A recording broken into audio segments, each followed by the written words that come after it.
Is the presentation visible? Yes, sir. Yes, It sir. is visible.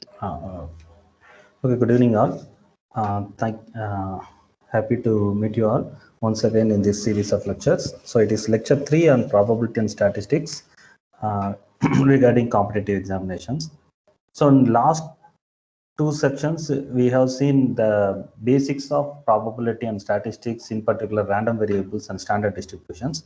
And today what we are going to see is convergence ideas, right? Idea of convergence of random variables and weak law of large numbers, shortly WLLN, and the central limit theorem.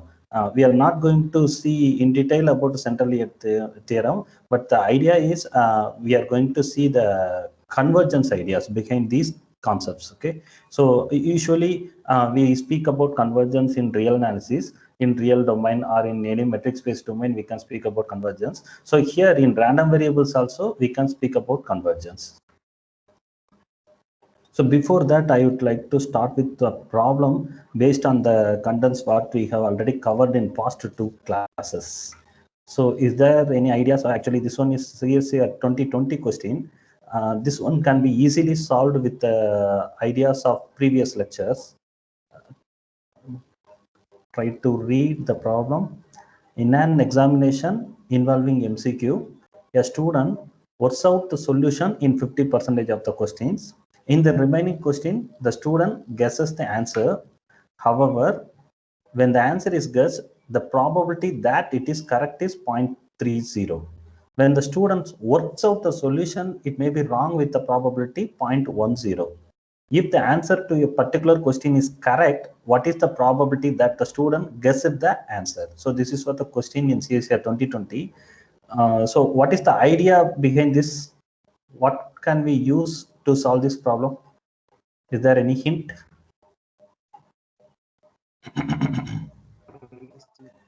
Yeah, it's Bayes theorem. Okay, so the hint is Bayes theorem. So what is Bayes theorem? Let me recall. So a primary event will be there. After the primary event, some secondary event will be there. So the secondary event, the probability of the secondary event will be given as the conditional probability on the primary event, right? So here the primary event is a student want to answer the question in two different ways, right? He answered the questions in two different ways. What are the two different ways?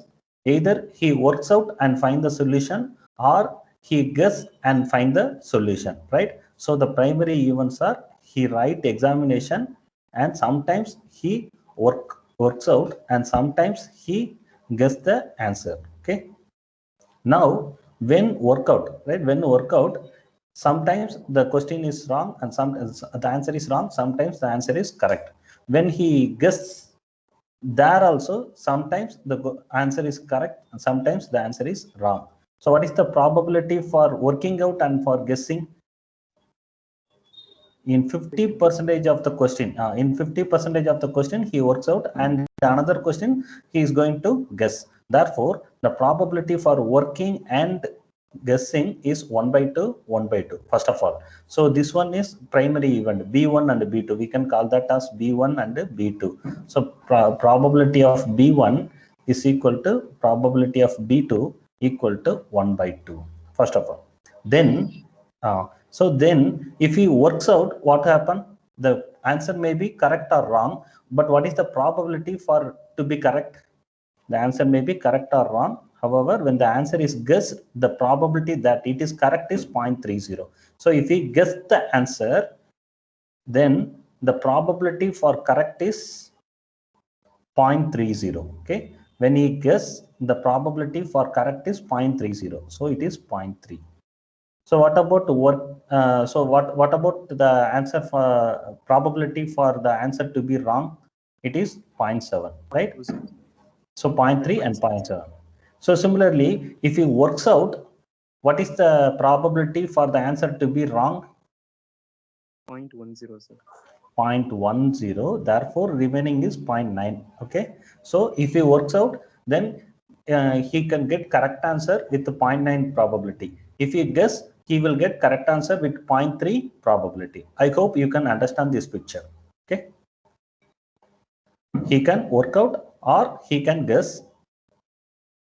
that is there is equal probability for these two process, therefore I have 1 by 2 1 by 2, and if we work out, then the answer may be wrong or correct or wrong with the respective probability 0.9 and 0.1.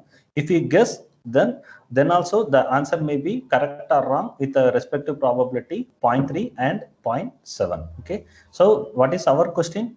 If the answer to a particular question is correct, what is the probability that the student guessed the answer, right? So what is the probability for this one? So I take the event capital A as getting correct answer. Okay, getting correct answer. Therefore, what is probability of A given B1?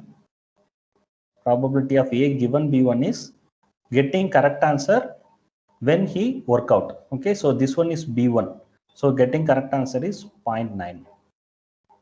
So if getting correct answer when he is guessing the answer, now the probability is 0.3. Am I right? Probability of B1 B2 is nothing but probability of working out or guessing, therefore it is 1 by 2. Now this one is probability of getting correct answer when he work out the problem, probability of getting correct answer when he guessed the problem, right? Now what we need is, if the answer to the particular question is correct, then what is the probability that student guessed the answer? So what we need is probability of B2 given A. This is what we need. So how can we find? First of all, we need to find the total probability, right? First of all, we need to find the total probability. So what is total probability? Probability of B1 into probability of A given B1 plus probability of B2 into probability of A given B2. So it will be 1 by 2 into 0.9 plus 1 by 2 into 0.3. So what will be the answer?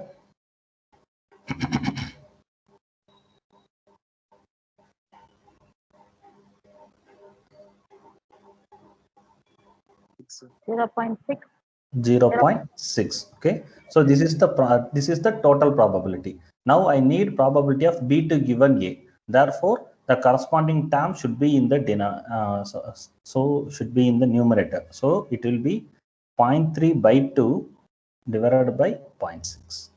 So what will be your answer?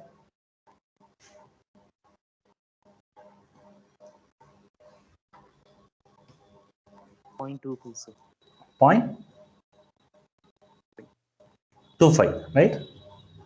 0.3 by 0.6, so it is 0.25. Okay, 1 by 4, so the answer is 0.25. Is there any doubt in this question? So it is very simple application of Bayes theorem. Only thing we need to remember is how to fit Bayes theorem, the content of Bayes theorem in this particular question. That's all. So if you are able to fit, then you can find the answer easily. Just easy commutation. In fact, Bayes theorem comes in higher secondary level. Okay, so I hope you can understand the answer, and then we'll move to next question. So it is also a very simple question. So X follows binomial distribution with parameters n and p. Y follows Poisson distribution with the parameter lambda, and their means are equal. So what is mean of capital X? What is E of X? X follows binomial with the n and p parameter. NP. Okay, good. So what about mean of Y? lambda. So it is lambda. Therefore, it is given that NP equal to lambda, right? Then what about the comparison? The options are dealing with variance of X and variance of Y, right? So what is variance of X? It is NPQ, right? So what is variance of Y? That is lambda. Once again, it is lambda. So what can you say about this? Variance of X equal to variance of Y, or variance of X less than variance of Y? Which one is correct? So it's basic comparison. It's very easy comparison.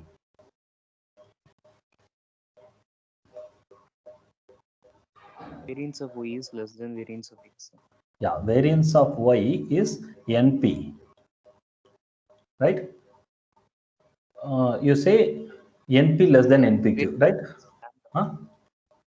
Is this correct? NP less than Lambda is NP. less than Lambda lambda is is less than lambda. what? And of Instead of y. NP, I gave substitute lambda. Okay. Variance of y less than variance of x. Variance of y means NP. Am I right? So variance of x means it is NPQ. So you say NP less than NPQ. Is it correct?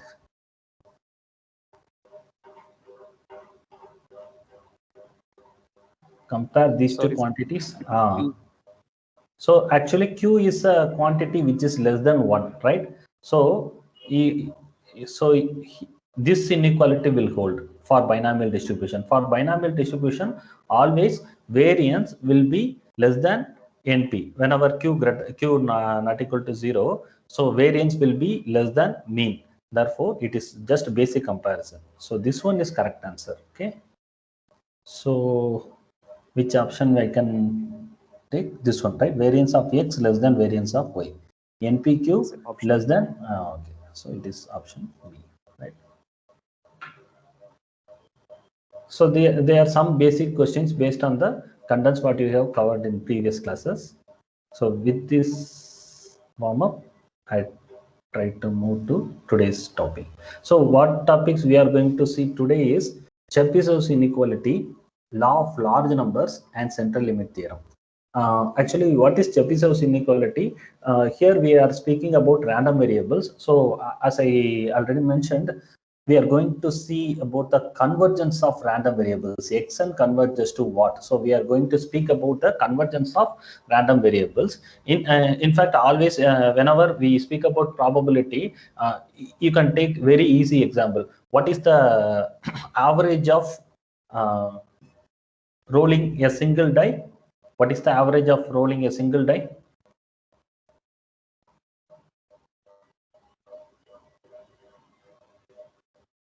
Average means expected number, sir. Yes, mean. The experiment is rolling a single die. What is the average? What is the mean? 1/6 into summation.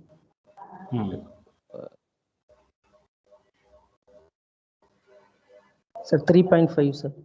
Yeah, 3.5. Actually, you are going to get these values, right? These are raw data 1, 2, 3, 4, 5, 6 with equal probability. Therefore, the mean should be somewhere here in the midpoint of 3 and 4. Therefore, it is 3.5. So it is your mean. So actually, what we mean by this expectation of x, when you perform, suppose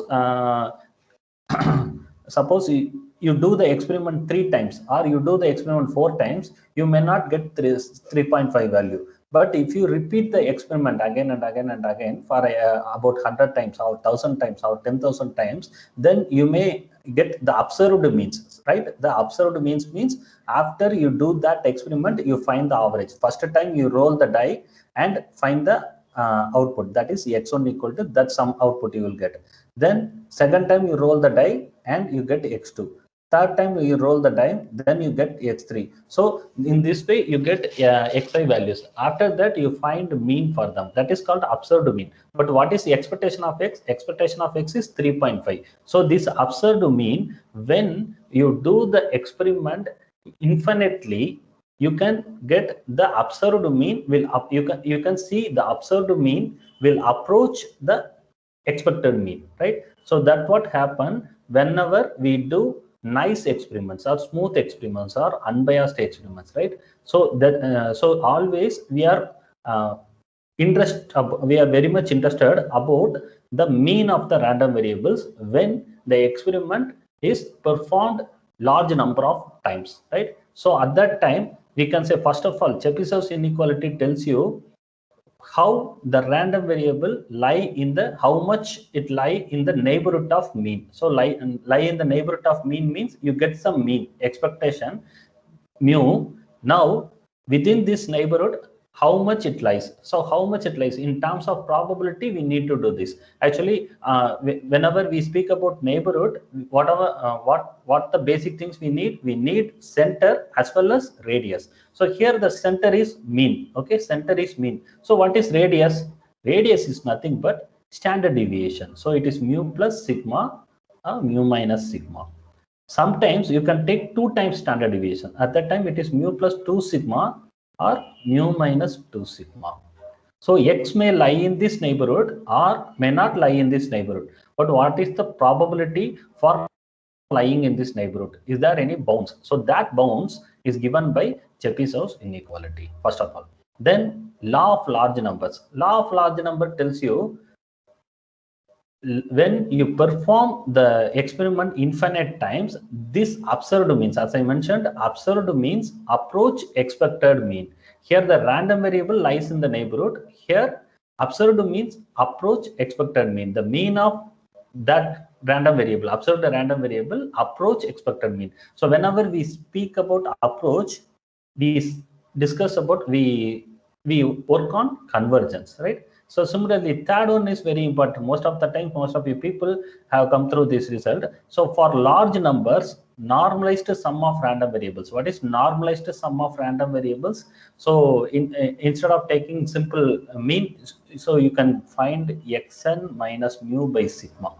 So for any random variable, this one is called a normalized sum. So xn minus mu by sigma. So this value will approach normal distribution. So central limit theorem. So even if you take binomial distribution or Poisson distribution, always when n tends to infinity, if you have binomial distribution, the parameters of binomial distributions are n and p, isn't it? So when n tends to infinity, it tends to normal distribution. But the basic question is, what is binomial distribution? Binomial distribution is a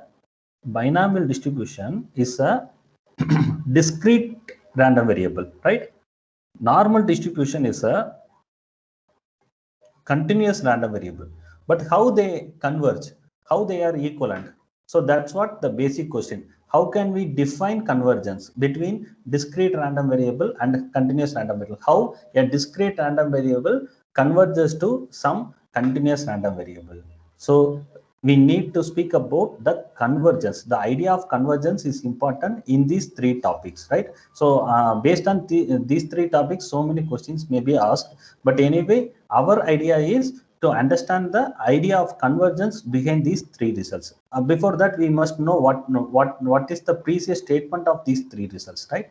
First of all, we see about Chebyshev's inequality. So what is Chebyshev's inequality? Sometimes it is known as Banayama-Chebyshev's inequality also. So this Chebyshev's inequality, as I mentioned, gives you upper bound or lower bound to be in the neighborhood of mean with radius k sigma. So k is some constant multiple, 1 sigma or 2 sigma or 3 sigma, like that, right? So it is a neighborhood of mean, okay? It is a neighborhood of mean with radius 1 sigma or radius 2 sigma or radius 3 sigma.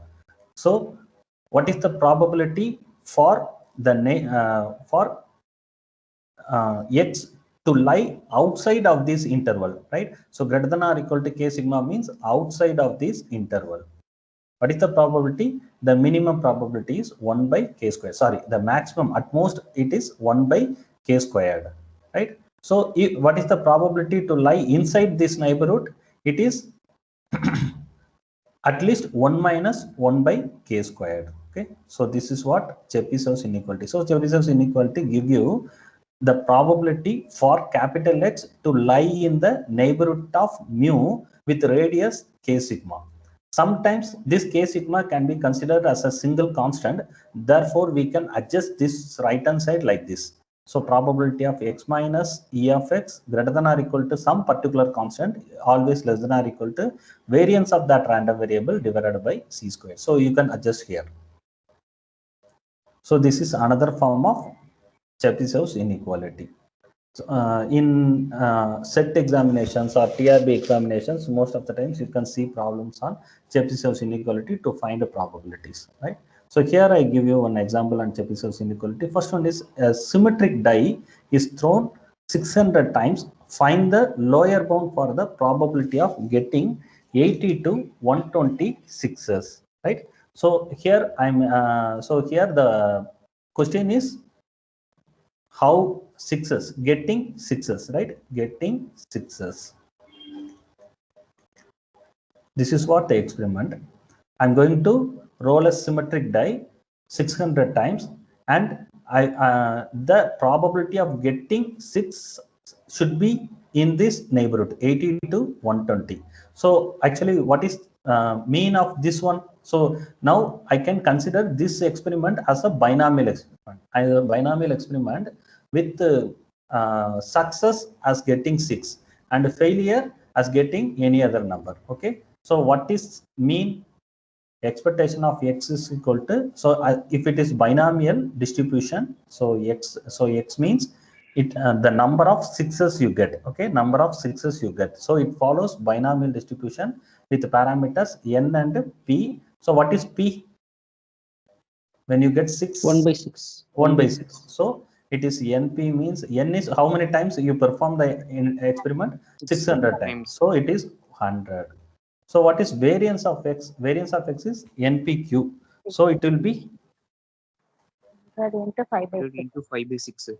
So 500 by 6. 500. 500 by 6, right? It is 500 by 6, right? Now I want probability of 80 less than or equal to yes less than or equal to 120. So here I call this random variable yes. So I also you can call that as yes. Okay, no problem. Now what is my result? Probability of x minus mu less than k sigma or x minus mu greater than or equal to k sigma. So here I want to normalize this middle value. So I want to subtract it by mean. So I will get 80 minus 100 less than or equal to x minus 100 less than or equal to 120 minus 100. Right? So this one is nothing but probability of x minus 100 less than 20. Am I right?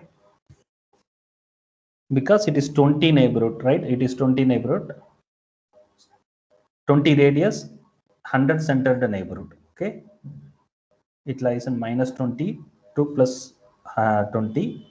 X minus 100 lies between minus 20 to plus 20. Therefore I can write like this: modulus of x minus 100 less than or equal to 20. So I can use this one, modulus of x minus e of x less than c. Okay, so I can use this one. So if it is less than, then it is greater than or equal to 1 minus variance of x c square. So 1 minus variance of x c square. So c square means what is this? C 20. So it is 20 square. So it is 400. So if you adjust this one, you will get 19 by 24. So it is direct application of Chebyshev's inequality. So in this way, Chebyshev's inequality can be used to obtain lower or upper bound for some favorable event. Okay. So this is what Chebyshev's inequality. Next we move to, if there is any doubt you can ask. Simple computation.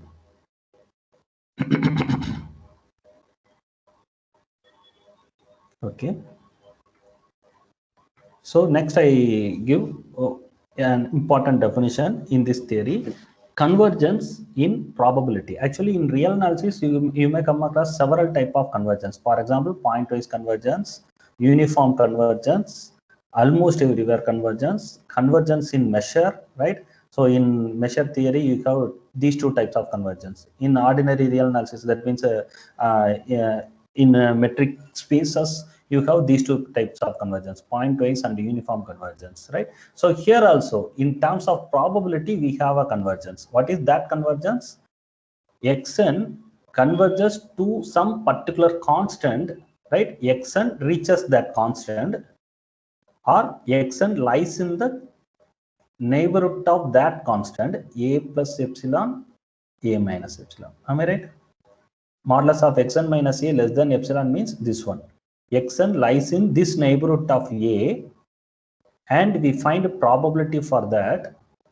Then we let n tends to infinity. If this probability tends to 1, then we say xn converges in probability to a constant a, right? So here the notions are very important. So here first of all we take probability for this event, then we take n tends to infinity for this probability sequence, right? So we get a probability sequence of probabilities, and if this sequence of probability tends to 1, we say xn converges to a in probability. Shortly we write like this: xn goes to a, above arrow we denote p. To denote it is converges in probability. So this definition is known as convergence in probability, right? So let me show an example. So consider exponential distribution. Now I can show xn converges to 0 in probability. So how can we do this? So I want to do this one, probability of xn minus a greater than or equal to epsilon. So I want to find this one, probability of xn minus a greater than or equal to epsilon. So it is exponential distribution means what is PDF? The PDF will be lambda e power minus lambda x for lambda greater than or equal to, sorry, x greater than or equal to 0. So it is what your PDF f of x. Now the parameter is n, exponential, inside bracket we have n, therefore the parameter is n. So it will be n e power minus nx for x greater than or equal to 0. So look at this one first of all. So here it is defined on the positive support, therefore you can say, you can remove this modulus term. So it is simply probability of xn greater than or equal to epsilon. Now we apply the probability definition of this one. So you will get probability of xn greater than or equal to epsilon means it is nothing but epsilon to infinity the PDF. So PDF is n e power minus nx dx. So if you integrate this one, so you once again you will get e power minus nx divided by minus n, upper limit infinity and lower limit epsilon. So finally you will get this one, e power minus infinity, it will tend to 0. So you will get e power minus n epsilon. But once again, if you let n tends to infinity, this term will also become 0. Therefore, probability of this expression tends to 0. For nth variable, you get a probability. So it is nth probability. That probability sequence tends to 0. So it is converges in probability.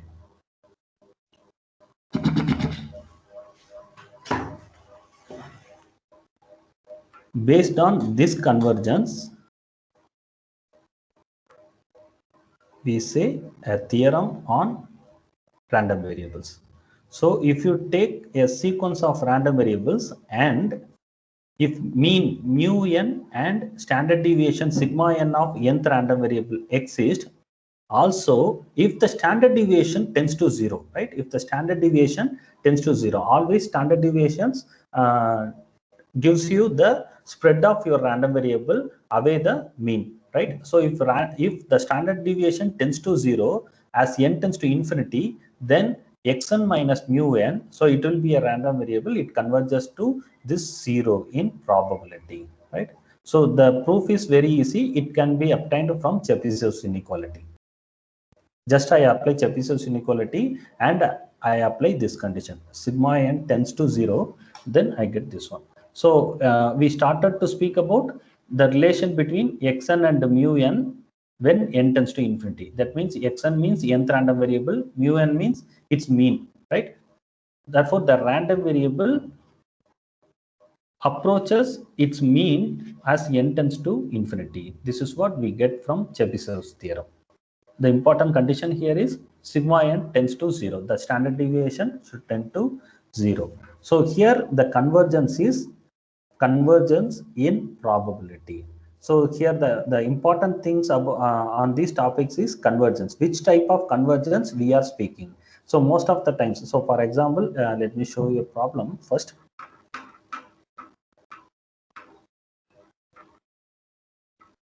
Look at this. So it is a 2019 problem. So here also some question is asked based on the convergence of xn, but here it is given that xn converges to x in probability, right? So xn converges to capital X in probability, then which of the following is true? So expectation of modulus of xn minus x squared tends to 0. Probability of xn less than or equal to x tends to probability of x less than or equal to x for all x belongs to R. expectation of minimum of 1 comma modulus of xn minus x tends to 0, or modulus of xn minus x tends to 0 with probability 1. So everything is different. Actually, all of these options are actually a kind of convergence. So actually, what is the question? The question is nothing but the implications on convergence. So we have several types of convergence. In those several types of convergence, which type of convergence will imply another type of convergence? That's what the question, right? So once again, we will try to answer the question later.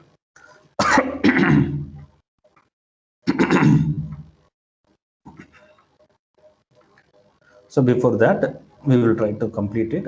So in Chebyshev's theorem, it tells you this statement holds in convergence in probability, first of all. Okay.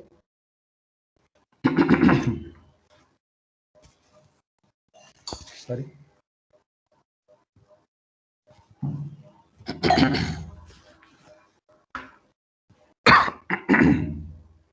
So next one is weak law of large numbers. So it is very important. Okay, weak law of large numbers is a very important concept. So what it tells to you, when large numbers means as n tends to infinity. Okay, large number means when n is very large, the average of the random variables, right? So this one is nothing but the average of the random variables, right? X1 plus X2 plus etc. Xn divided by n. So the average of the random variable approaches average of the mean as in probability. But this statement holds only when this condition is satisfied. So this one is assumption, important assumption. If xn is a sequence of random variables and mu y is the mean of capital Xi, then this statement holds provided this bn by n square tends to 0. But what about this bn? Bn is nothing but the variance of the sum of the random variables, right? Variance of the sum of the random variables. So what is the variance of the average of the random variables? So it is nothing but bn. So variance of x1 plus x2 plus etc. xn. So by n, so it is average, right? It is average. Therefore, if you take this 1 by n outside of this variance, you will get 1 by n squared variance of x1 plus x2 etc. Therefore, we have this time bn by n squared. Okay, so we are curious about this bn by n squared. So if bn by n squared tends to 0, then law of large number holds. So simply say we say law of large numbers. So why it is called law of large, weak law of large numbers? So is there any strong law of large numbers? Yes, there is strong law of large numbers. So what is the difference between strong law of large numbers and weak law of large numbers? So look at this one. So this one, it's about convergence. So look at these two convergence. Actually, for strong law of convergence, we have one more condition, that is limit n tends to infinity, and then we take the probability, right? First of all, we let approach the mean random variable to approach the mean of capital X. Then we collect all the points, right? We collect all the points. First we let capital Xn bar approach E of X. Then we find the probability for that. In weak law, we speak about convergence in probability. That means first of all, we find the probability, then we let n tends to infinity. So here the random variable approaches some particular point. Here the random variable, that means random variable again and again take that value, capital E of X. But here we speak about the probability and then we let n tends to infinity. So if you consider this example, you can understand.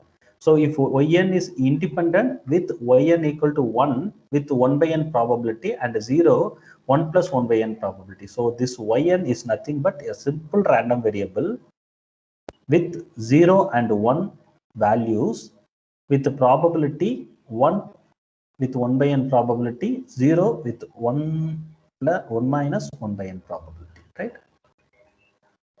So this is what. So what is probability of yn greater than or equal to epsilon?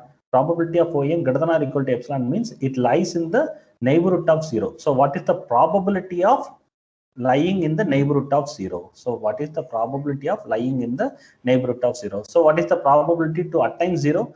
To attain 0, the probability is 1 minus 1 by n. That means it lies in this neighborhood, right? It lies in this neighborhood with 1 minus 1 by n probability. So it lies outside the neighborhood. So yn greater than or equal to epsilon means it lies outside this neighborhood.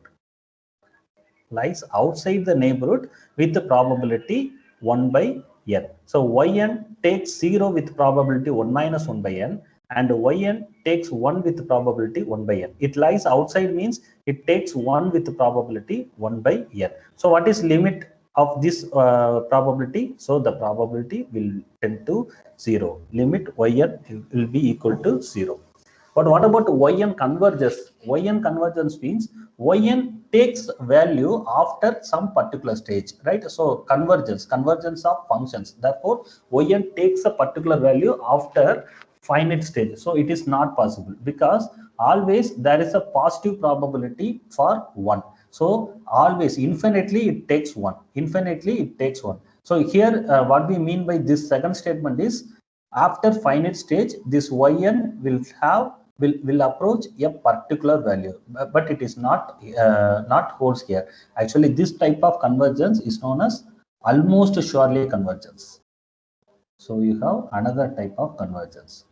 First we started with convergence in probability. That one is this, but this one is almost surely convergence. Almost surely convergence means the random variable takes that value after finite stage. Then for what is the probability for that event? So that one is this one. Limit is inside the probability, but here first we find the probability. For that sequence of probabilities we take limit. So this is what the difference between WLLN and SLLN. Okay, we are focusing on WLLN only. That's why we didn't define almost surely convergence. Okay, so convergence in probability, right? So the random variable, the average random variable converges to the average mean in probability. That is called law of large numbers, weak law of large numbers.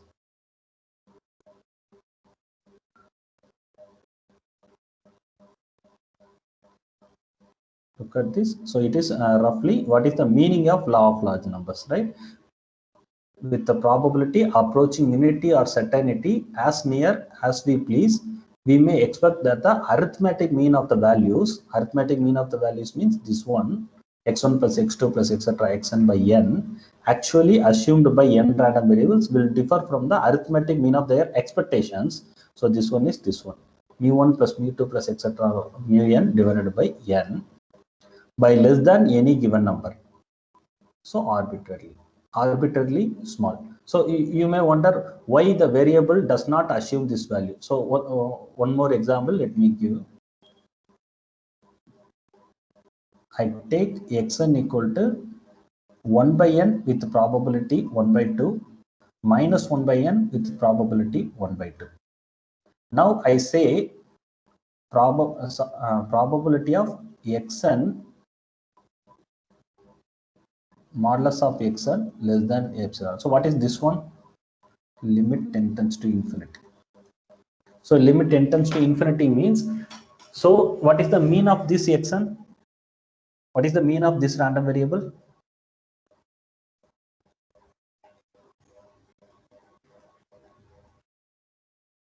What is mean of this random variable?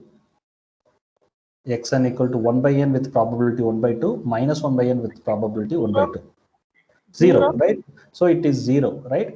Now about 0 I have neighborhood epsilon, but if you find x1, if you find x2, so in x1 you will have 1 and minus 1, right?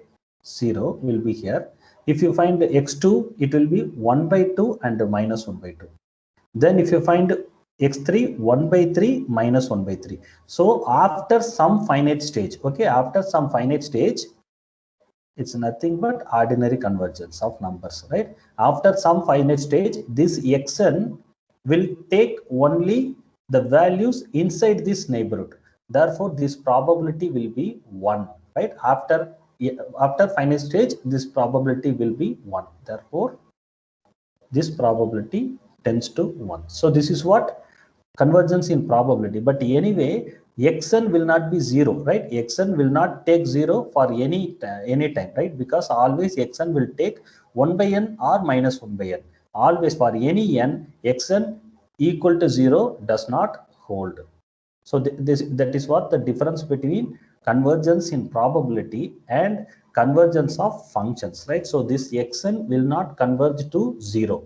At any cost, this xn will not converge to 0, but in convergence in probability, it converges to 0. Okay. So weak law of Lam. So very important thing is this assumption. Now, if so many problems can be solved only by this assumption. If you want theory, then you should be careful about the convergence. But if you just want to solve problems in competitive examination, the most important thing is this one: limit n tends to infinity bn by n square. Look at this.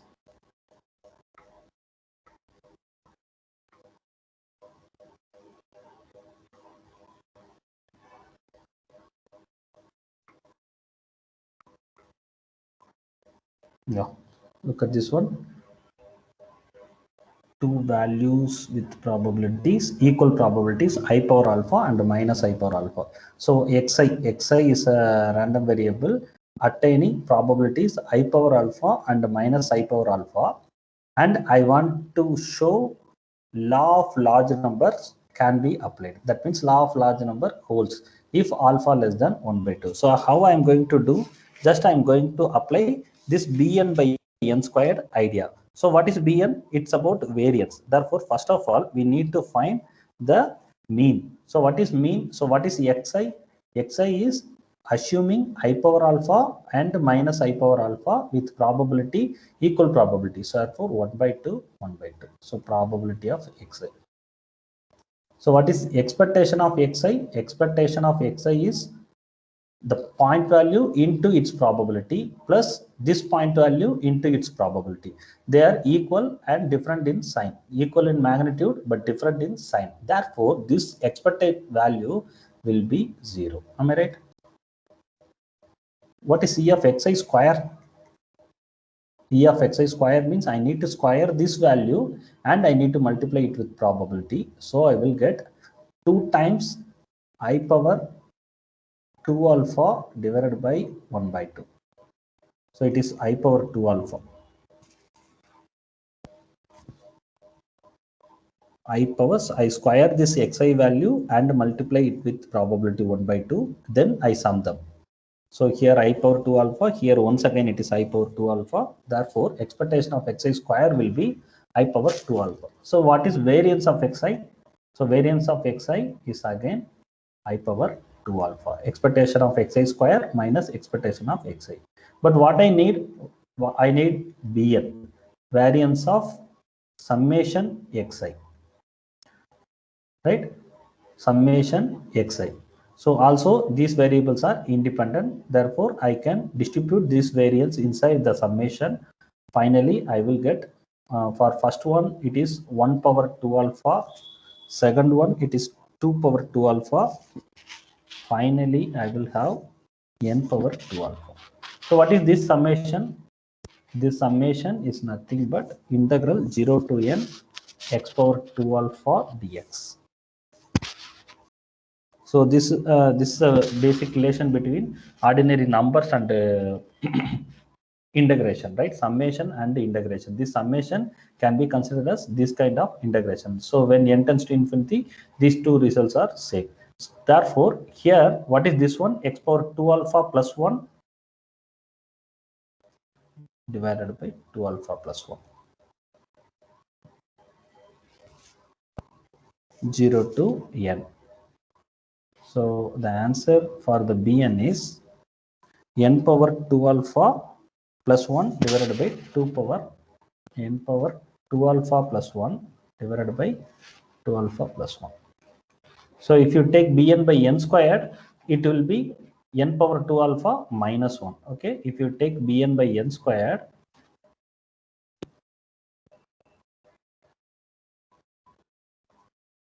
It is n power 2 alpha minus 1 divided by n power, 2 alpha plus 1. So Bn by n squared should tend to 0. So when it will tend to 0, it should tend to 0 means this variable should come in the denominator. Therefore, 2 alpha minus 1 should be less than 0. That implies alpha should be less than 1 by 2. So basic commutation. The important thing is this Bn by n square. We must be careful about this Bn by n square. Based on this Bn by n square value, you can answer this question. So if alpha less than 1 by 2, WLLN holds. That's all.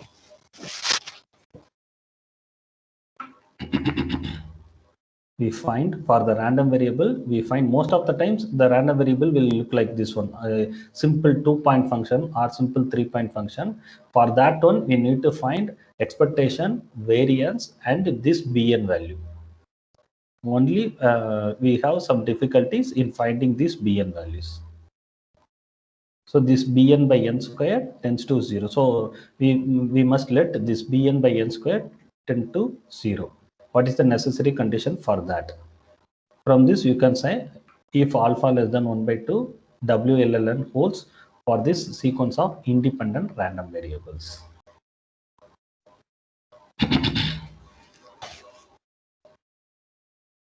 So it is another one. So here, what is mean? What is E of x?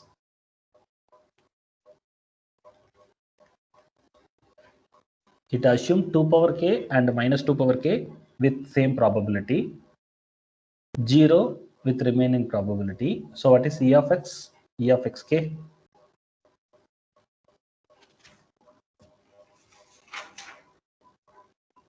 This one is very easy. Again 0. Again 0. What is E of xk square? 2 times. Yes, it is square of this value multiplied with this probability. So 2 power 2k is multiplied with this one. And you should multiply one more 2 because you are going to add them. 2 power 2k. So 2 power 2k. 2 power 2k divided by 2 power 2k plus 1. Am I right? Because I square this xk value, therefore I get 2 power 2k and I multiply with this probability and I multiply once again by 2 because I got 2 points, 2 power k and minus 2 power k. So expectation of xk square will be 1. Therefore, variance of xk will be 1. So what is Bn? That means variance of x1 plus xn.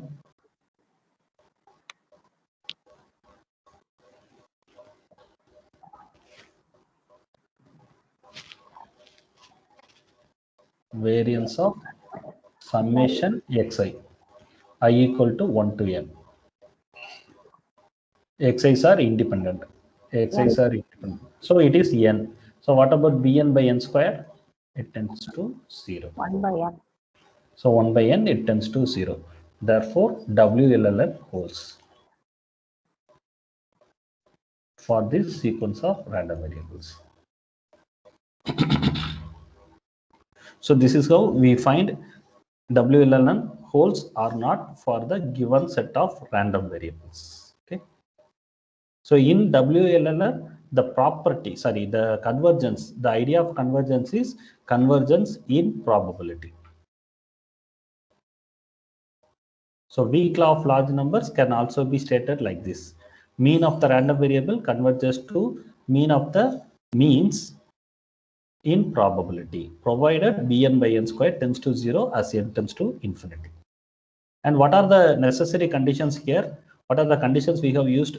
First of all, we need E of x. That means mu n. If I don't have this mu n, I cannot speak about everything here, right? So first of all, this mu n should exist. Therefore, expectation of xi exists for each I. Then what about this bn? This bn should exist, and I should get bn by n square tends to 0. So if I don't have expectation of xi, I cannot speak about weak law of large numbers. Therefore, this first condition is a necessary one, right? If I don't have expectation of each random variable, then it is meaningless to speak about weak law of large numbers. Therefore, condition 1 is necessary, and condition 3 is sufficient. As we saw in the problems, if the third condition is satisfied, then WLNN holds. So the condition 3 is sufficient one. But what about 2? The second condition is neither necessary nor sufficient.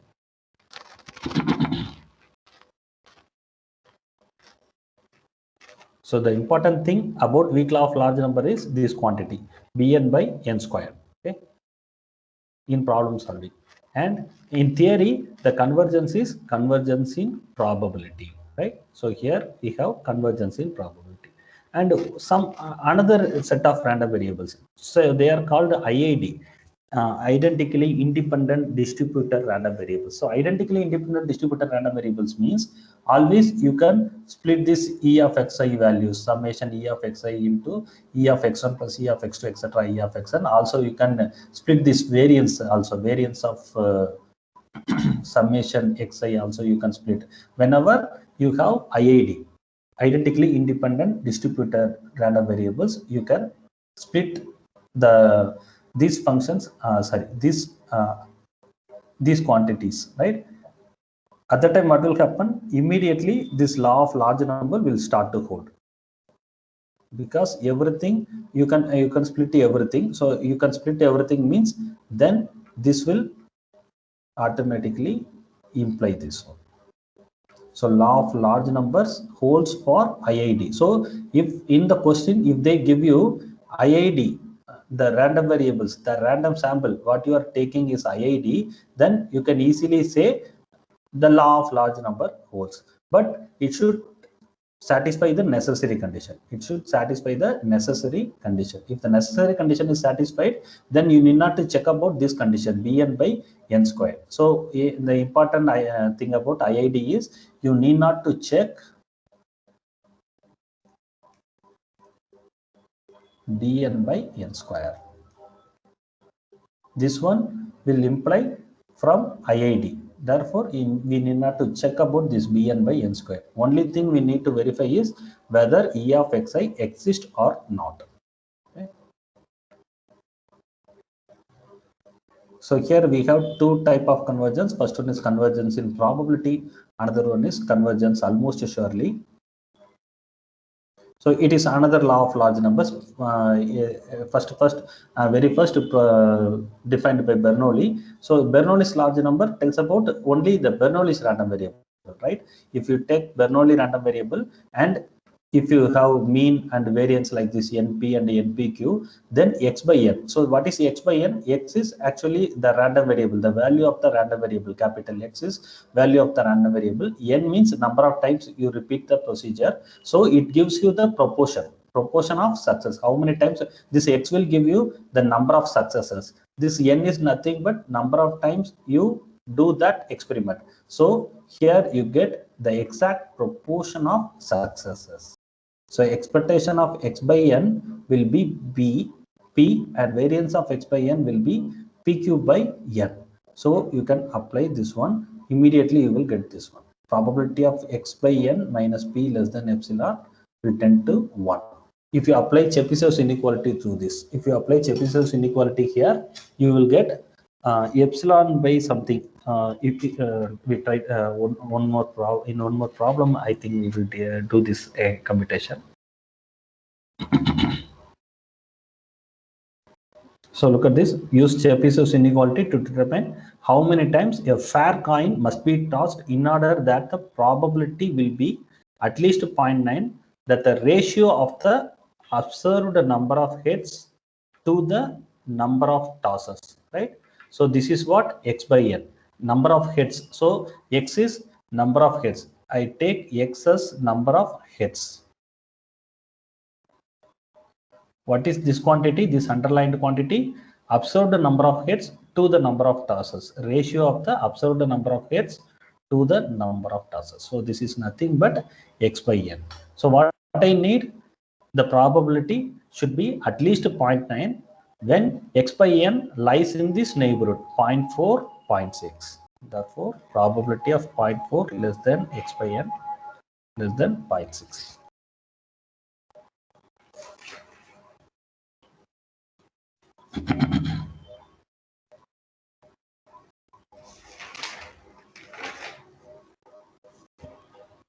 So here you can apply once again the same result, modulus of x1 x by n minus p less than, so p is the computed mean, right? P less than epsilon greater than or equal to 1 minus, or it is variance by epsilon square, right? Variance of x by n by epsilon square. So what is variance of x by n? Variance of x by n is, it is a fair coin. So for fair coin, the variance of x by n, so 1 by n squared it will be, variance of x will be npq. So it is 1 by n square into npq. 1 by n square into npq divided by epsilon. So you will get 1 by 4n epsilon. If it is fair coin, p will be 1 by 2.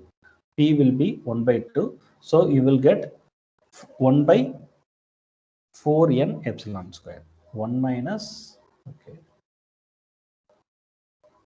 probability of modulus of x by n minus p less than epsilon will be greater than or equal to, so it is 1 by 2 into 1 by 2, it is 1 by 4, 1 by 4.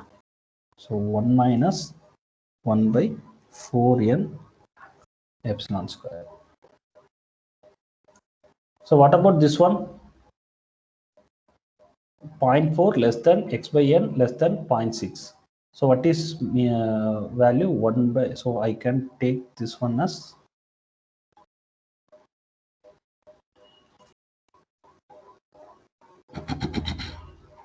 x by n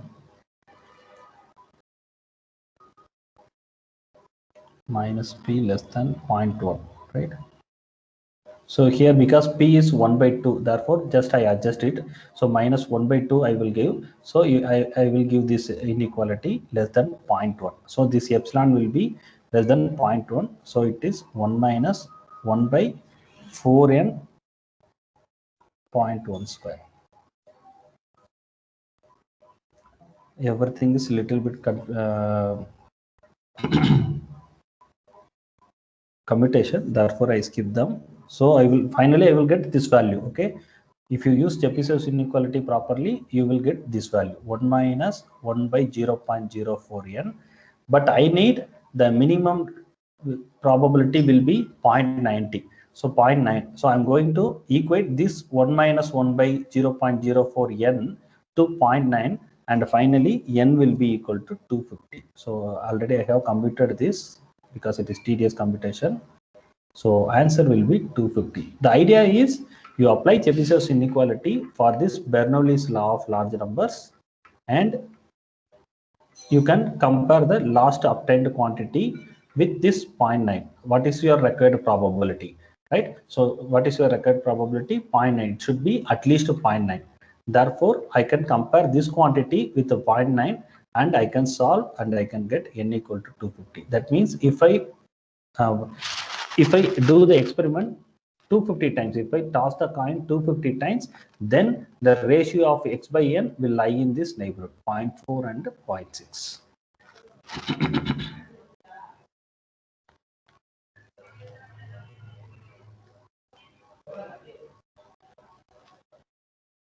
So Chebyshev's inequality and the law of large numbers are very much related. Then we have Khinchin's theorem. So what is Khinchin's theorem? If xi's are identically and independently distributed random variable, then as I mentioned, the necessary condition for the law of large number hold is enough. So what is necessary condition? E of xi should exist. So here it is an example. So here I have only independent random variables, not this. So I want to find law of large numbers holds in this case or not.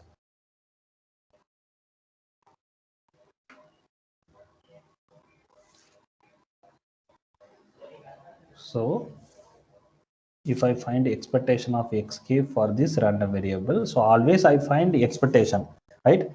So it will give me p equal to 1 to infinity 1 by 2 power 2 log p. I take the denominator as 2 power 2 log p. I take a log, so it will give me 2 log p log 2. So my idea is I want to have this p in the base and remaining constant in the power. So here constant in the base and this variable is in the power. Therefore, I just want to change them. So now this log 2, so it one can be written as log 4 into log p. So it is log p power log 4. So you can write this one as summation p equal to 1 to infinity 1 by p power log 4. Okay. So what about this series? This series is nothing but summation 1 by n power k, right? P equal to 1 to infinity 1 by p power log 4. So if k greater than 1, then this one converges, right? So if k greater than 1 means, so what is k value here? Log 4. So log 4 greater than 1. Therefore, this one converges. So this one converges. If it is identically independent distributed random variable, then certainly weak law of large number holds, because it is enough to check about expectation of xk because of this Khinchin's theorem. Whenever we deal with IID, it is enough to check only E of xi. We need not to check about bn by n square condition.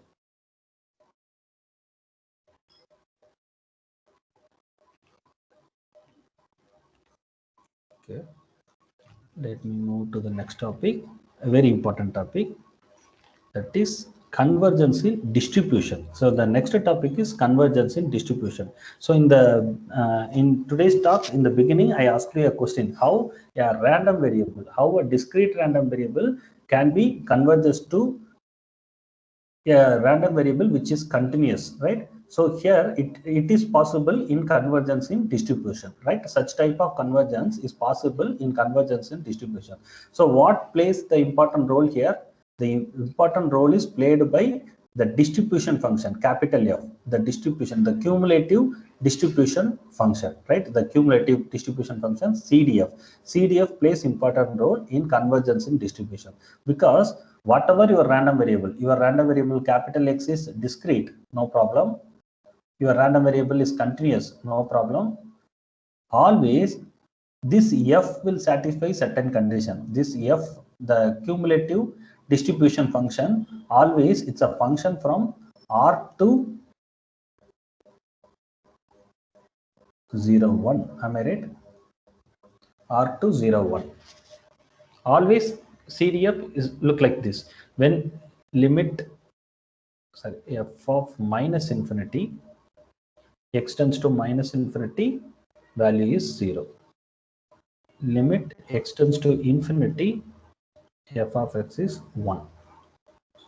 And this capital F can be continuous or discontinuous at some point. Last class also we have done a problem in which we discussed about the jump discontinuity of capital F. Always this F is monotonically increasing function, therefore always it should have simple discontinuities, right? Always it should have simple discontinuities. But what about the actually the point at which capital F is discontinuous is also very important, right? So whenever capital F is continuous, at that point the probability at that point the probability is 0. If capital F is discontinuous, at that point we will have a positive probability. So important, so we must be very careful about the continuities or discontinuities of capital F. Discontinuities of capital F. Most of the times many problems are asked based on this discontinuities of capital F. So here what we are speaking, you take any random variable xn, it can be discrete random variable or it can be continuous random variable. You don't worry about that. Find the CDF of that xn. So you will get fn, right? Fn of x. So fn of x is a function like this one, defined on real to close to 0 to 1. Okay. Now, if this fn of x converges to some other f of x, okay, capital X is a fixed random variable for which the CDF is capital F, right? If this, so instead of comparing xn and x, we are comparing fn and f, right? So xn, what is the relation between xn and f? So xn, the CDF of xn is fn, the CDF of x is f. If fn converges to f, so it is simply function from R to close to interval 0, 1. So if this functions converges to this capital F, I say xn converges to x in distribution. Another name for this convergence is convergence in law. Convergence in law. So this is what convergence in distribution. And one more important thing here we need to notice, this f1 of x converges to capital F of x at every point which f is continuous. Only on this points, right? Whenever capital F is continuous, this convergence holds. So if f is discontinuous, this convergence need not to hold, right? This convergence need not be there. But anyway, we will set convergence in distribution. So we will check about this convergence in distribution only at those points for which capital F is continuous. Otherwise, we won't check this convergence in distribution. Let me show you an example for this. Look at this one. I take xn as a normal random variable with 0 and 1 by n variance. Okay, 0 mean 1 by n variance. Now, what about standard normal random variable? Xn minus 0 by sigma, right? Xn minus 0 by sigma. So what is sigma? 1 by root 10. So I will have root 10 xn, right? So root 10 xn follows standard normal distribution. Xn follows normal distribution with mean 0 and variance 1 by n. Therefore, this root 10 xn follows normal distribution with 0, 1. Now, I am going to prove this one. Xn converges to 0 in distribution. So, what we mean by this converges to 0 means xn is actually continuous random variable, right? Xn is continuous random variable because it is normal random variable, therefore it is continuous random variable. What we mean by 0? Constant means at this constant the probability is 1. So 0 means capital X is nothing but 0 with probability 1. So what is the distribution function of this function? At 0, right? At 0 the probability is 1. After that it will be constant 1. Before that it will be 0. So this is what f of x. CDF of limit function. CDF, cumulative distribution function of limit function. So it is capital F of x.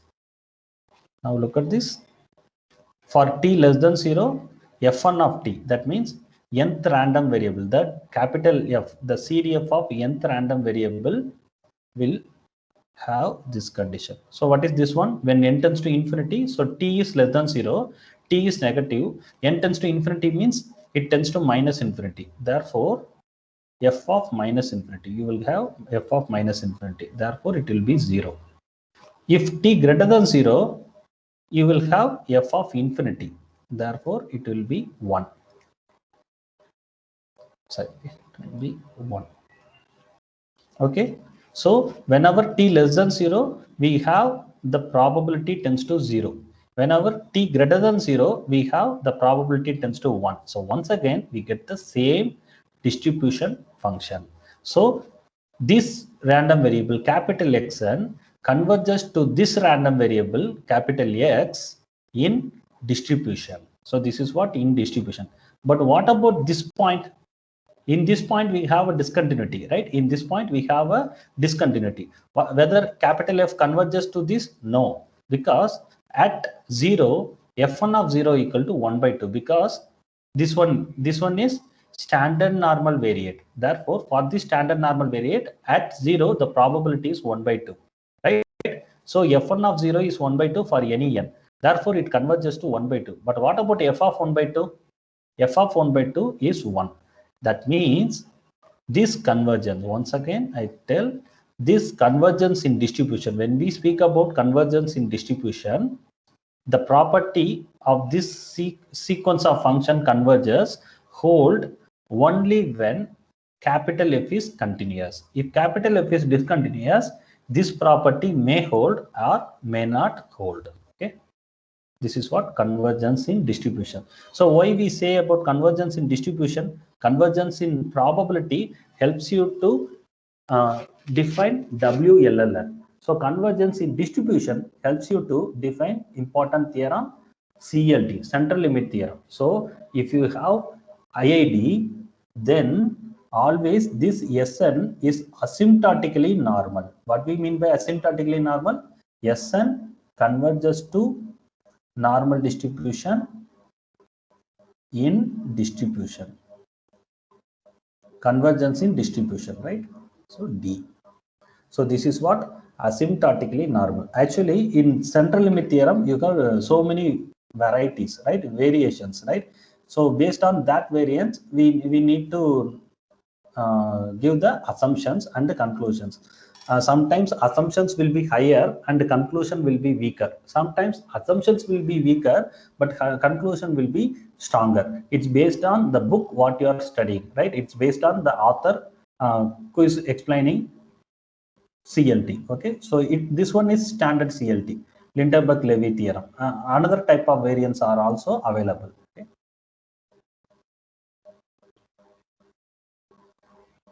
So look at this. Here also we have a sequence of discrete random variables converges to a continuous one. So in this example, we have sequence of continuous random variable converges to a sequence of discrete random variable, right?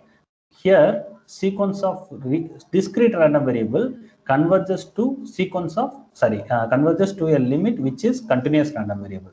Look at this. So here also I am speaking about convergence in distribution. So convergence in distribution means what is yn? Yn is uniform on 1 to etc. n. That means on these points the probability is 1 by n. So n points you have. Uniform probability means on every point you have 1 by n, 1 by n, 1 by n, 1 by n. What is capital Xn? Capital Xn is yn by n. So what is capital Xn? It is 1 by n, 2 by n, 3 by n up to 1 with probability 1 by n, 1 by n, etc. 1 by n. Are you able to understand? Yn is uniform on 1 to n. Therefore, yn has the values 1 to etc. n with the probability 1 by n, 1 by n, 1 by n. Xn is yn by n. Therefore, I divide the values of yn by n. So I get these values and here I go. So what is capital F for this one? For nth random variable, I want to draw Fn. Right? If n equal to 1 or n equal to 2, what will be there? 1 by 2, 1. So at 1 by 2, there will be 1 by 2 probability. Then at 1, it will be 1. So again, it will go like this. So it is 0, 1 by 2, it is 1. Look at this. This is what Fn. Up to 1 by 2, the probability is 0. At to 1 by 2, right? At to 1 by 2, the probability is 1 by 2. At to 1, the probability is 1. Therefore, it will be like this. So if you take F3, what will happen? This is F2. If you take F3, 0, 1 by 3, and at to 1 by 3, it will have 1 by 3 probability. And again 2 by 3 it will have another probability, and at 1 it will have 1. So always the probability will look like this. So if you take n tends to infinity, the probability will split like this, and finally the probability, this sequence of functions will converge to this sequence.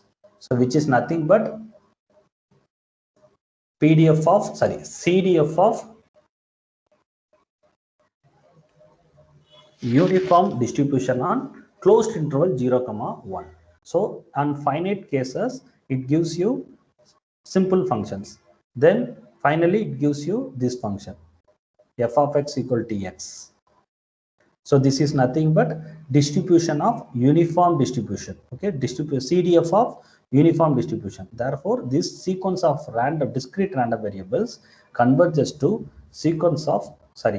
converges to a continuous random variable in distribution. Right? This convergence is based on convergence in distribution. So how many convergence we have? Convergence in probability, convergence almost surely, and now we have convergence in distribution, right? So which one imply which? That is next question, right? Which type of convergence will imply another type of convergence? Actually, convergence in probability is some way stronger than convergence in distribution. Okay, the first property you have to know is, so for this question, if you want to answer this question, we must have some more knowledge, right? So here, what is this convergence? So another type of convergence is also there. Expectation of xn minus x power r tends to 0. So this one is convergence in rth mean, convergence in rth mean, right? So here we speak about the random variable approach another random variable capital X, right? What about second one? Probability of xn less than or equal to x approaches probability of x less than or equal to x. So what is this definition give you? What is this one? Probability of xn less than or equal to x. What we mean by this definition? It is nothing but capital Fn. Am I right? So this is what the definition of cumulative distribution function, right? Up to this point, you have to add the probability, then you will have nth cumulative distribution function. So here they are saying Fn of x converges to f of x, right? Fn of x converges to f of x.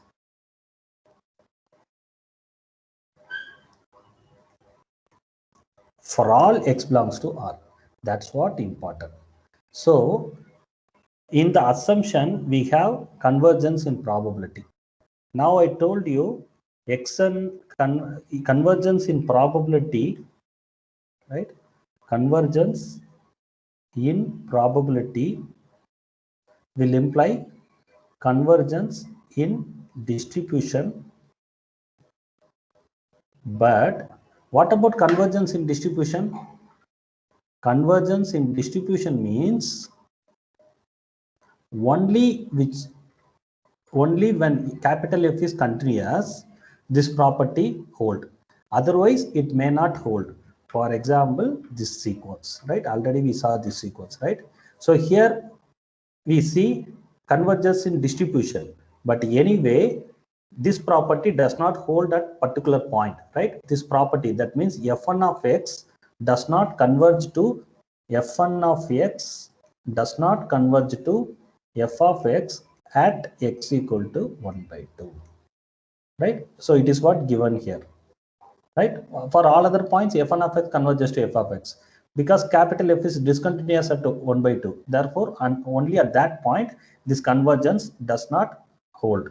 But here in our assumption, they gave us for all x belongs to R, this property holds, which is wrong, isn't it?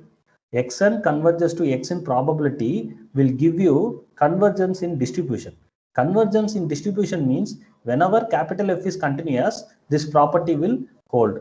But if capital F is not continuous, then this property will not hold. Therefore, 2 can be eliminated. So to eliminate this second option, we need this example. By understanding this example, we try to understand this point, right? This point. That means this point, capital F is continuous, right? Based on this, I say we can eliminate option 2 because in option 2, they simply speak about convergence in distribution, but the points they are taking is all the points of real numbers, but we need to take only the points for which capital F is continuous. Otherwise, we should not touch those points. But here all the points are taken. Therefore, I have to eliminate option 2, right? Then what about this one and this one? So this one and this one is nothing but the random variable itself approaches capital X, right? So here also we don't speak about the probability. Here also we don't speak about the probability, but we speak about the sequence of random variable all converges to this one. So this one is called convergence in rth mean. So convergence in first mean or convergence in rth mean implies convergence in probability, but converse need not hold. Sorry. Convergence in rth mean will imply convergence in probability, but the converse need not hold. But here in the assumption, xn converges to x in probability only. Therefore, it need not hold. These two properties need not hold. So it's about convergence. So this question is purely based on which type of convergence you have. So you can eliminate these three options. What is remaining? Third one. But if you consider this third one, so what is this one? Expectation of minimum and modulus of xn minus x, right? First you find this minimum. So this minimum means sometimes you may get it will be in, so it convergence in probability means it will be in the neighborhood of x, right? It will be in the neighborhood of x. For that one you collect probability. So if you find minimum of those values, so if it lies in this neighborhood, it will be less than epsilon. So here you will have 1. Therefore, always this property will hold, right? Therefore, expectation will tend to 0. Actually, this expression is important in metrizable also. Using this sequence idea, you can define a metrizable topology on this measure space, probability measure space. On this metrizable, so how can we metricize that topology? With this metric. So this expression acts as a metric also, but it is beyond the scope of our presentation, so I leave it. But with the knowledge of convergence, right? With the knowledge of convergence, even though I'm not able to prove third, I'm able to eliminate first option, second option, fourth option. So it is question on CSER 2019 with for 4.75 marks question. Okay.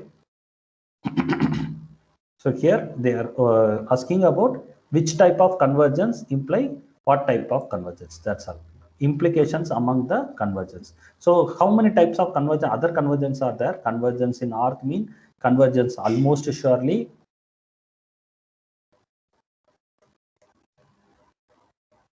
convergence in probability, convergence in distribution, right? So just if you study any good book, then you can compare these types of convergence, right? You can compare these types of convergence. I have some flowcharts for this, but I think that is not necessary now. That's why I didn't include this, because if I want to explain that flowchart, I want to explain what is convergence in rth mean, what is convergence almost surely, right? So here in this talk, my intention is to introduce you what is convergence in probability and what is convergence in distribution, right? If you understand these two, then you can understand some points of real analysis also. You can understand the idea of convergence of functions in real analysis also, right? After that, you try to study what is convergence in rth mean, what is convergence in probability. So lot of examples are there for which this implication hold, for which the reverse implication does not hold for this. So based on this example, if you interpret those examples, then we can understand lot of ideas on this convergence, right? Types of convergence. Okay. So let me do one more problem. So this one is already done by us. So with another points in another symbols, we have completed this one. So we leave this one. So what about this one? For which of the following distribution WLLR does not hold? Normal, gamma, beta, Cauchy.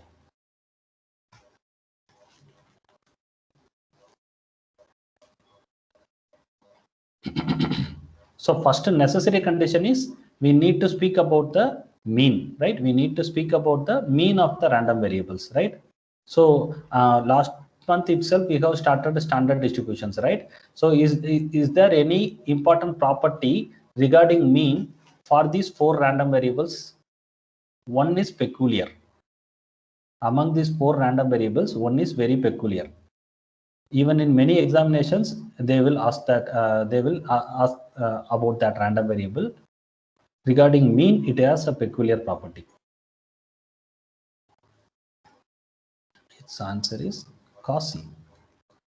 For Cauchy random variable, mean does not exist. It's a very important result about Cauchy random variable.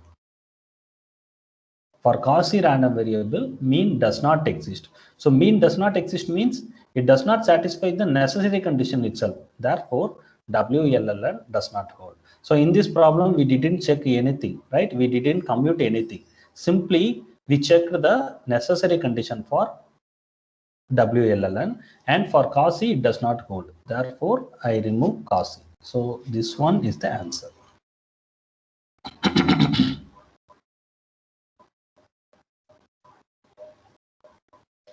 Next one. So for which way? So here also you can easily commute, right?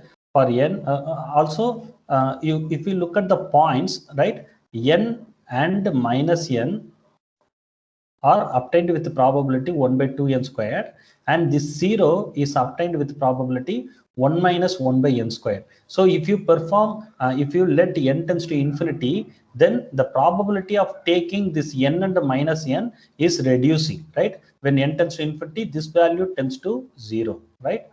What about this value? This value tends to 1.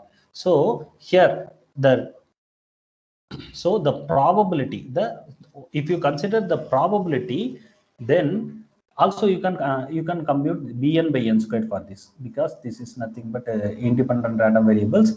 Therefore, we need to confirm this idea with bn by n squared. If you compute bn by n squared, as I did in previous problems, here also you can get probability of xn equal to 0 will converge to 1.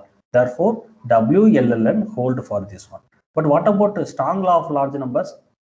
Similarly, so here also you cannot say xn attains some value with 0 probability, attains other value with 0 probability. Always with positive probability, xn attains n and minus n. Therefore, infinitely it's going to attain n and minus n again and again and again, right? So you cannot say SLLN holds, right? So for this one, WLLN holds, but not SLLN hold.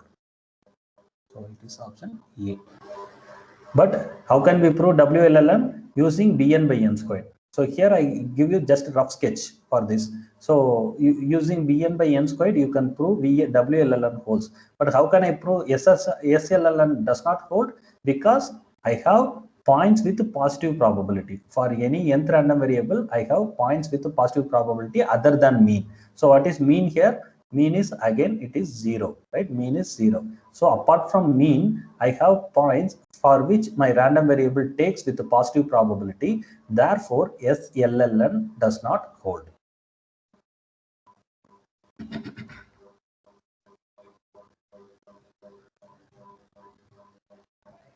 So last question. I will take 2 more minutes and I will prove it. So I'm going to take a random variable satisfying this condition. So xi equal to 1. So actually it is xi equal to 1 with 1 by 4 probability. 1 with 1 by 4 probability, 2 with probability 3 by 4, right? Probability of xi. What is xn bar? Xn bar is mean of this one. So here it is IID, right? Here it is IID. So IID always WLLN holds, right? WLLN holds. So what is mean? The mean is 1 into 1 by 4 plus 2 into 3 by 4. So it will be 1 by 4 plus 6 by 4, 7 by 4, right? So mean is 7 by 4. But for IID, this expectation of xn is also, xn bar is also 7 by 4, right? Since it is IID, I can say In convergence in probability, I can say on this neighborhood of 7 by 4, for any small epsilon, xn lies in this neighborhood. This is what convergence in probability, right? Because WLN holds. WLN holds means convergence in probability is true for this sequence. So the center is 7 by 4 and radius is very small. We can take that as epsilon. What about 1.8? 1.8, so it is 7 by 4, where this 1.8 will be 7 by 4 and it is 18 by 10. So which one is greater? 70, 4 18s are 72, right? So 1.8 will be here. Now what about epsilon? If I take epsilon here, right? If I take epsilon here, when n tends to infinity, all the my random variable lie in this neighborhood. Thus it was convergence in probability, right? So lie in this neighborhood. So lie in this neighborhood means always it is less than or equal to 1.8 when limit n tends to infinity. Therefore, this probability satisfies. This probability tends to 1. The answer is 1. Because that is what the law of large numbers, the probability for the random variable lies in this neighborhood of mean tends to 1, right? That is what WLLN. So here based on WLLN I can say it is in this neighborhood 7 by 4 with the radius epsilon, a very small epsilon. But in question they ask about xn bar less than or equal to 1 by 8. Yes, xn bar is always less than or equal to 1 by 8. When n tends to infinity, this probability will grow to 1. Therefore, I say the answer is 1. So this is how we use WLLN, and I didn't do any problems on CLT because CLT is nothing but the random variable can be approximated by normal random variable. Therefore, if they give you a sequence of Poisson random variables, but the number is very large, then the corresponding probability can be obtained from the probability of normal random variables, right? So many problems you can do. Just you can similar to normal random variable, finding its mean and variance, you can normalize that Poisson or binomial random variable as and you can consider, you can assume that random variable as normal random variable, and you can find the probability for the recurrent event. That is what application of CLT. So I omit that. So here I focus only on idea of convergence, right? So what type of convergence we see today? Convergence in probability and convergence in distribution much. Other type of convergence is also there, but first of all we need to understand these two types of convergence, then we can move for another types of convergence. Okay, if there is any doubt you can ask.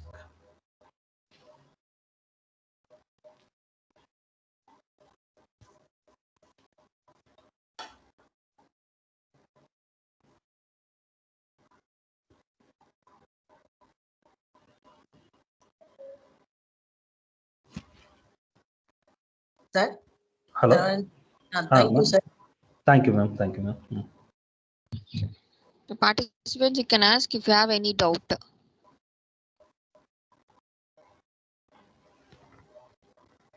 Kindly suggest. Okay, sir. Okay, sir. Okay, sir.